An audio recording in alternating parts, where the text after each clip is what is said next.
राजस्थान के माननीय मुख्यमंत्री आदरणीय भजन लाल जी शर्मा जी, राजस्थान भाजपा के प्रदेशाध्यक्ष माननीय श्री मदन राठौड़ जी, राजस्थान सरकार के उप मुख्यमंत्री माननीय प्रेमचंद्र बैरवा जी, भाजपा मीडिया के प्रदेश संयोजक श्री प्रमोद वशिष्ठ जी एवं पधारे हुए समस्त पत्रकार बंधु, आज की प्रेस ब्रीफिंग के लिए मैं एक ऐसे राजस्थान की शख्सियत को आमंत्रित करना चाहता हूं जिनके मजबूत नेतृत्व में पहली बार किसी सरकार ने अपने घोषणा पत्र की 50% से अधिक घोषणाएं एक ही वर्ष में पूरी कर ली। एक ऐसा मजबूत नेतृत्व जिनने राजस्थान में पहली बार किसी सरकार ने पहले वर्ष में राइजिंग राजस्थान नामक समिट कर निवेशकों द्वारा अभी तक का कीर्तिमान लगभग 35 लाख करोड़ से ज्यादा का आमंत्रित करते हुए सफलता हासिल की एवं माननीय प्रधानमंत्री जी के मार्गदर्शन और नेतृत्व में हमारे राजस्थान के भजन लाल जी की सरकार ने एआरसीपी की वर्षों से लटकी हुई परियोजना का शिलान्यास ये भी प्रथम वर्ष में कर दिया। ऐसे अनेकानेक काम है जिनका वर्णन करना काफी लंबा है, इसीलिए राजस्थान की जनता अब माननीय भजन लाल जी को राजस्थान का भागीरथ भजन लाल जी कहने लगी है। मैं बहुत ही बड़े आदर और सम्मान के साथ माननीय मुख्यमंत्री आदरणीय भजन लाल जी शर्मा जी को प्रेस ब्रीफिंग के लिए आमंत्रित करता हूं। माननीय मुख्यमंत्री जी।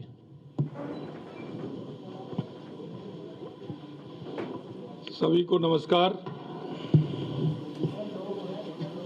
आज की इस प्रेस में माननीय हमारे प्रदेश के अध्यक्ष सम्माननीय मदन राठौड़ जी, कैबिनेट में मेरे साथी उप मुख्यमंत्री प्रेमचंद बैरवा जी, हमारे मीडिया के संयोजक भाई वशिष्ठ जी, पिंकेश जी, सभी मेरे पत्रकार भाई और बहनों, आपने देखा होगा एक विषय है जिसमें चाहे दिल्ली में विपक्ष हो चाहे राजस्थान में विपक्ष हो, जो विपक्ष की भूमिका उनको निभानी चाहिए, विपक्ष उस भूमिका को नहीं निभा पा रहा है। और उन्होंने आज आपने देखा होगा जिस मुद्दे को लेकर के वो चल रहे हैं, यह मुद्दा तो आपको आजादी के बाद ही लेना चाहिए था, लेकिन आपने देखा होगा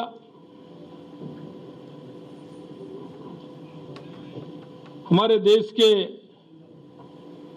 पहले कानून मंत्री और जिन्होंने इस देश में संविधान निर्माण करके उस अंतिम पंक्ति में बैठे व्यक्ति को कैसे आगे लाया जा सकता है, उसके लिए उन्होंने काम किया। हम बाबा साहब भीमराव अंबेडकर जी, डॉक्टर श्यामा प्रसाद मुखर्जी जी और पंडित दीनदयाल उपाध्याय जी के अंत्योदय को लेकर के हमारी पार्टी और हमारी सरकार उसे लेकर के चलती है। और ये सारी बातें मैं आपको इसलिए कहना चाह रहा हूं कि 2014 के बाद देश के यशस्वी प्रधानमंत्री नरेंद्र मोदी जी ने गरीब कल्याण की परिभाषा बदलने का काम किया है। आपने देखा होगा बाबा साहब के विजन को लेकर के हमेशा हम पार्टी के अंदर या केंद्र में हो या किसी प्रदेश में हो, हमारी सरकारें बाबा साहब के अंत्योदय को लेकर के चलती है। मैं कहना चाहता हूं कि आज कांग्रेस जिस तरह का ढोंग कर रही है, मैं कहना चाहता हूं कि कांग्रेस ने बाबा साहब को कितना अपमानित किया,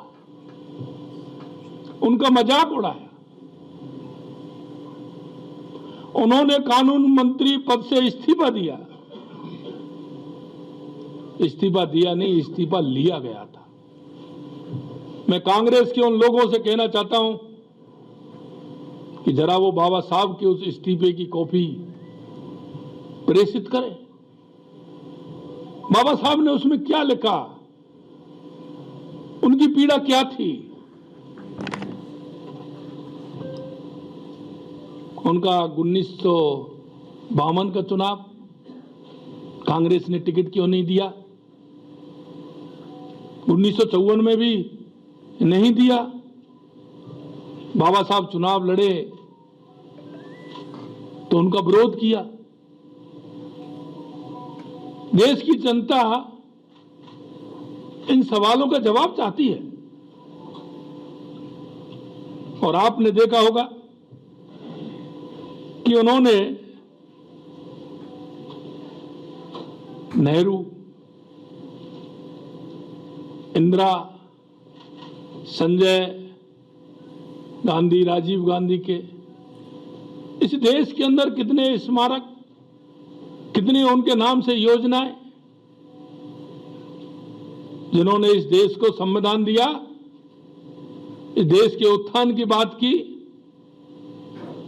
आपने उनको क्या दिया, ये जरा अपने गलेबान में झांक करके देखिए।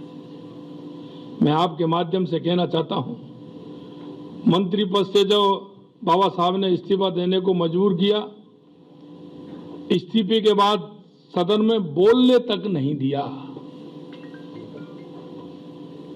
क्योंकि सदन सबका है, लेकिन बाबा साहब को बोलने नहीं दिया। मैं कहना चाहता हूं कि उनका जो इस्तीफा था उसको जरा बताएं। बाबा साहब अम्बेडकरी कैबिनेट में ना रहने की खुशी भी जाहिर की थी। जरा वो पत्र तो लोगों को दिखाएं जो नेहरू जी ने एडविना माउंटबेटन को पत्र लिख करके कहा था। भाई ऐसी कौन सी खुशी आपको हुई जो आपने खुशी का इजहार किया। जैसा मैंने कहा 1952 1954 में उपचुनाव में हराया,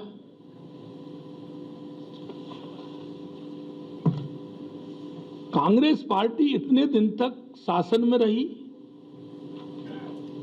बाबा साहब को भारत रत्न तक नहीं दिया। जरा उसका भी खुलासा करें। अगर भारत रत्न दिया तो हमारे पूर्व प्रधानमंत्री अटल बिहारी वाजपेयी जी सरकार में शामिल थे और माननीय अटल बिहारी वाजपेयी जी ने बाबा साहब को भारत रत्न दिलाने का काम किया। मैं आपसे कहना चाहता हूं, हमारे देश के यशस्वी प्रधानमंत्री नरेंद्र मोदी जी ने सरकार आई तो दिल्ली में अंबेडकर सेंटर बना करके तैयार किया। लंदन में जहां बाबा साहब रहते थे उनकी स्मृति में, उनके जो निवास स्थान है उसकी स्मृति में वहां अंबेडकर हाउस बनाने का काम किया, अंबेडकर स्मृति बनाने का काम किया। और मुझे सौभाग्य मिला कि मैं अब की बार जब लंदन गया तो बाबा साहब के उस स्मृति पर जाने का मौका मिला और मैंने वहां श्रद्धांजलि अर्पित की। मैं आपसे कहना चाहता हूं, बाबा साहब का एक भी स्मारक कांग्रेस ने नहीं बनाया। पंच तीर्थों का निर्माण देश के यशस्वी प्रधानमंत्री नरेंद्र मोदी जी ने किया, जबकि पूरे देश भर में, जैसा मैंने आपको बताया, नेहरू, इंदिरा गांधी, संजय गांधी, राजीव गांधी के नाम से सैकड़ों स्मारक, अस्पताल, सड़कों के नाम रख दिए गए। आज वो किस तरह से ढिंढोरा पीट रहे हैं। भाई आपको देश की जनता ने नकार दिया, आप देश की जनता के साथ आपने कितना धोखा किया। कांग्रेस ने हमेशा झूठ और लूट का सहारा लिया। कांग्रेस ने हमेशा जाति धर्म की राजनीति की। कांग्रेस ने हमेशा भ्रष्टाचार की राजनीति की। मैं कहना चाहता हूं, आपने देखा होगा संसद के अंदर किस तरह से राहुल गांधी ने धक्का मुक्की कर सांसदों को गिरा दिया। मान सकते हैं आप युवा हैं, लेकिन उन सांसदों को किस तरह से आपने गिराया, उनको किस तरह से बेइज्जत किया, महिलाओं को बेइज्जत करने का काम किया।